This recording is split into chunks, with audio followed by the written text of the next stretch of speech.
शालेय परिपाठासाठी उपयुक्त बोधकथा क्रमांक 16.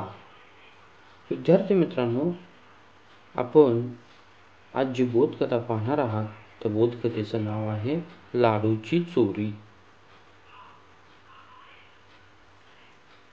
पूर्वीच्या काळची गोष्ट आहे. 2 तरुण एका मिठाईच्या दुकानात गेले.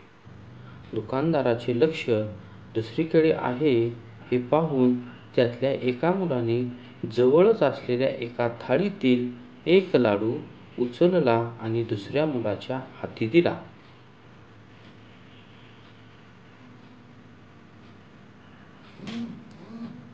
त्याने तो लाडू पटकन आपल्या खिशात टाकला. थाळीतील एक लाडू कमी झाल्याचे लक्षात येताच तो हलवाई त्या तरुणांना म्हणाला, "तुम्ही दोघेजणच इथे आहात तेव्हा तुम्हा दोघांपैकीच कोणीतरी एकाने तो लाडू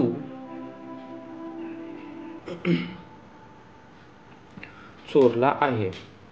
यावर प्रत्यक्षात लाडू चोरणारा तरुण म्हणाला,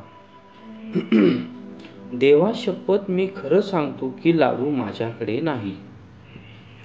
ज्याच्या खिशात तो लाडू होता तो तरुण म्हणाला, "देवाशपथ खरं सांगतो मी लाडू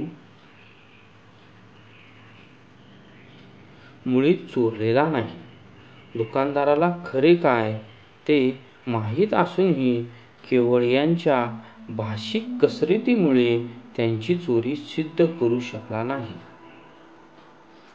विद्यार्थी मित्रांनो, या बोधकथेवरून आपणास एकच तात्पर्य मिळते, भाषेच्या कसरतीमुळे एखादा इसम निरपराधी असल्याचे सिद्ध करता आले नाही तरी प्रत्यक्षात तो अपराधी असू शकतो.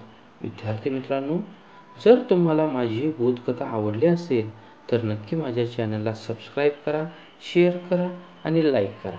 थँक्यू.